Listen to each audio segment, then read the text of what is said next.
This D of P wither away. Those anarchists say it won't wither away. You have a state, never to wither away. And Lenin says, oh, it's going to wither away. Well, why is it going to wither away? We didn't go into this in great detail. What do you think? Why is the D of P? Why does Lenin think that the D of P will wither away? Jessica. People will be used to this way of living and there no longer will be a need for the state. The need for the state will disappear. Now, why for Lenin is there a state in the first place? Because suppress the capital. Why in general do we need a state? Yes, hold on. When there's only two of you, I must get this straight, so you're last. Uh-huh.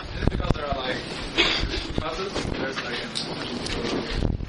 So a state, the origins of the state, why is there a state is because there's what? Because there are what? Irreconcilable classes. Classes in irreconcilable antagonism. So if you get rid of those classes, Jessica, as you said, you don't need a state, right? Well, that's an interesting issue. Certainly, Lenin says you're going to get rid of the capitalists, and perhaps we need a state for that. So once we've got rid of the capitalists, but most situations what happens is you get rid of one class, and what happens? A new class emerges. And that, of course, is what Lenin is terrified of, that a new class will emerge. So why will a new class not emerge in this period of the DFP? Why will there be no new class? Why will there be no new class? What could be the new class? The elected officials. Thank you, Conrad. And why will they not? Why will they not be a new class, Juliana? Yeah? I think Conrad. I was going to say, well, they're subject to recall. They're subject to recall? What else? Subject to recall? Juliana? And they're paid workers. They're paid an average work person's wage, so there's no material interest. And third, why can they not form a class, Jason? They have no standing army at their disposal. They have no standing army at their disposal. Lenin has explicitly designed the dictatorship of the proletariat so that no new class will emerge. That's his design. That's his head. He's thinking this is dangerous stuff. We mustn't let a new class emerge. Okay, so, alright. So we repress the old class, and there's no new class. There's one other feature of this state that Lenin emphasizes time and again that will, in a sense, assure its withering away. It's not entirely disconnected with the previous point either. Yes, Jason? Like how ordinary people can get involved in successfulness. Yes. So what does that mean? Say more.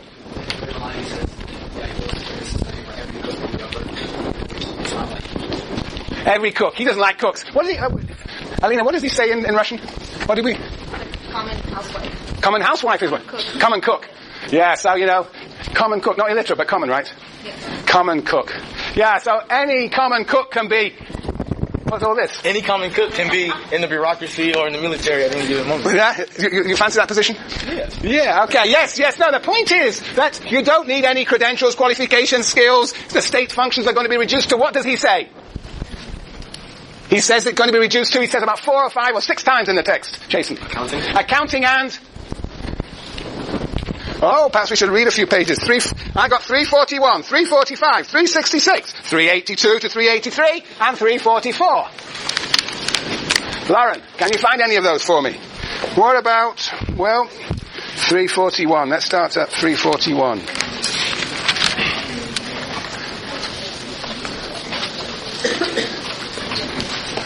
Okay, 341. Everybody got their readers? Lauren, are you there? 341, third line from the top. Yep. Can you read to us? Yeah. Capitalist culture has created large-scale production, factories, railways, postal service, telephones, etc. Wonders of capitalism. Yep. And on this basis, the great majority of the functions of the old state power have become so simplified and can be reduced to such exceedingly simple operations. Registration. Filing. And Checking. Sprout hole. That they can be easily performed by every literate person. Common cook. Right. Go on. Can quite easily be performed for ordinary workmen's wages, and that these functions can and must be stripped of every shadow of privilege, of every semblance of officer and grade. Very good. So there's a very clear statement of what Lenin's up to. He wants to he's making a claim about the organization of the state and that it can be reduced to very simple operations that any, you can tell what he thinks about cooks. I mean, it's really pejorative. Common cooks. But they've changed it in English. It's interesting. So now he becomes any literate person. A little less pejorative, yes. But, any literate person, actually, I don't know what the literacy rate was in Russia at the time. I mean, this is tricky stuff. Yes. That's just literate people, maybe quite an elite in that time. Yeah. All right, fine. Whatever. Let's try a few more. 345. Let's see. 345. If we start on the second new paragraph. Why don't you read it, Conrad? Starting with we. We, the workers, shall organize large-scale production on the basis of what capitalism has already created, relying on our own experience as workers, establishing strict, iron discipline backed up by the state power of the armed workers. We shall reduce the role of state officials to that of simply carrying out our instructions as responsible, revocable, modestly paid foremen and accountants, of course, with the aid of technicians of all sorts, types, and... Right, with the aid of technicians. What does he say about... Did anybody pick it up? And what does he say about those technicians? What does he say about those technicians? Those presumably skilled experts. Anybody pick it up? Somebody must have done. Extra credit. Bourgeois incentives. Extra credit. Nobody pick it up. Nobody pick it up. Oh, what? Can somebody help me what the page was? Help me. Somebody must have picked it up. What page was it? Where he talks about all those engineers will just do what the workers want them to do. Oh, I'm not going. Sorry, okay. 382. Thank you very much. 382, 383 are very special pages. But yes, 382. Thank you very much. Save my reputation. Right. Okay. Right. Look at the bottom of that page. Oh, I'm going to read it to you. This last paragraph not the very last paragraph, but the next to the last paragraph. Given these economic preconditions. Are you all there? You there, Christy? Yes. Okay. Given these economic preconditions, it's quite possible after the overthrow of the capitalists and the bureaucrats to proceed immediately overnight to replace them in the control over production and distribution, in the work of keeping account of labour and products by the armed workers, by the whole of the armed population. The question, now there's a bracket saying, the question of control and accounting should not be confused with the question of the scientifically trained staff of engineers, agronomists and so on. These gentlemen are working today in obedience to the wishes of the capitalists and will work even better tomorrow in obedience to the wishes of the armed workers. That's your fate. Extraordinary, isn't it? Okay, right.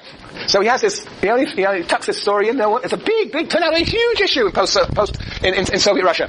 The question of what happens to the experts, and will the experts from the capitalist era, or the pre-revolutionary era, will they continue to serve the new order, or will they try and sabotage the new order? And actually, at many moments, particularly Stalin, many of the leaders in the Soviet Union, but particularly Stalin, thought that these experts were subverting the revolution, and many of the purges were actually organized against those experts. And Stalin then tried to introduce what were called red experts. That is, those experts that were loyal to the regime, so-called communist experts. It's a big issue that Lenin only really deals with this in parenthesis on one place. Okay, but anyway, the point is this state's going to wither away because there are no new classes, and though classes have been destroyed, have been repressed, and because the functions of the state have been so simplified as anybody can do it, and so we just elect people to do it, and there's a sort of rotation. Yeah. Okay. Any thoughts about that? Do you think the functions of the state can be so simplified? That's an interesting question. Oh, you wouldn't think so if you look at the US state, right, Matthew? Well, if you turn the functions of the state into something technical, I guess the idea of a technocrat isn't, well, in practice, hasn't it historically been technocratic? What? The idea of having technocrats? Well, no, these technocrats, are these elected officials. You've got a few, these technocrats, these are the ones we just talked about are on the margins here, but the elected officials, that's the whole point. When we get to Weber next semester, we'll talk about bureaucracy in a very different sense, but these officials, Lenin has got Weber in his genes. He realizes the danger of bureaucracies reproduce one another, and therefore these officials have to be subject to instant recall, they're elected, and only have a work person's wage. He's so conscious of the danger that these elected officials, if you want technocrats, but the elected officials will constitute a class unto themselves, become a new class. And of course, historically they did. In the Soviet Union, they did. These elected officials, well, they were not very quickly. The elections became mock elections. They were the sort of representatives of the party, and the party elite ruled. So his fear, Lenin's fear, was actually something that came to pass. In fact, you might argue that this entire model is what? What does this entire model say about the Soviet Union? Where's Sasha? There you are. Any thoughts about this? No, you must have, Sasha, because Trotsky's in your genes. So, I mean, if you look at this picture, and then you think about what may have happened in the Soviet Union, what would Lenin say? You know, suppose I am Lenin. Oh, no, suppose you are Lenin. Not Trotsky for the time being. All right, Trotsky will do just as fine. Say Lenin, because this is Lenin's theory. What would he say about the history of the Soviet Revolution? What happened in the Soviet Union? I mean, it's definitely not what he wanted. Right, it's not what he wanted, and he would therefore say, I told you so! I told you so! If you had to create a DFP. You didn't create a DFP, instead you created a despotic order. The very opposite of the dictatorship of the proletariat. I told you so, he says. If we're going to get to communism, we need a DFP, and we never had a DFP. You called it a DFP, but it was, in fact, a despotic order. Democracy went out the window. Yeah, so this is all, so what happens in the Soviet Union could be seen as a brilliant affirmation and confirmation of the veracity and truth of Lenin's theory. That you need something of this character if you're going to really transform a capitalist society into an emancipated one. Okay. Good. All right. What we haven't dealt with is what on earth this communism is.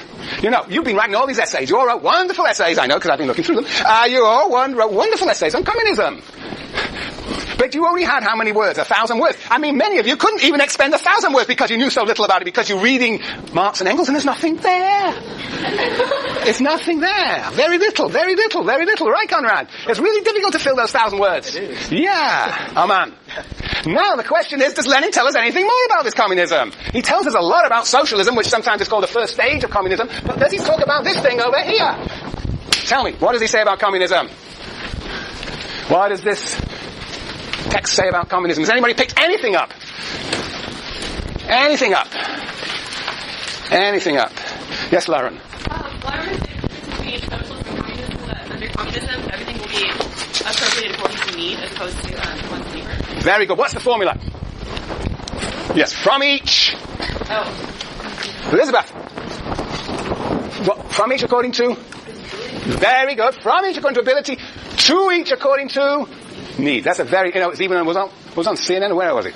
What was the incident? Oh, yeah. What was it? What? Was it CNN? CNN covered it. It was It was the interview with Biden, right? Yeah, it was in local Florida. Yeah. Well, there we go. You know, CNN broadcast this famous quote about communism, suggesting that Obama believes in this principle. It's amazing. It's doing good propaganda for Marxism. It's great that CNN's doing this. From each according to their abilities, to each according to their needs. That is communism. From each according to ability, to each according to need.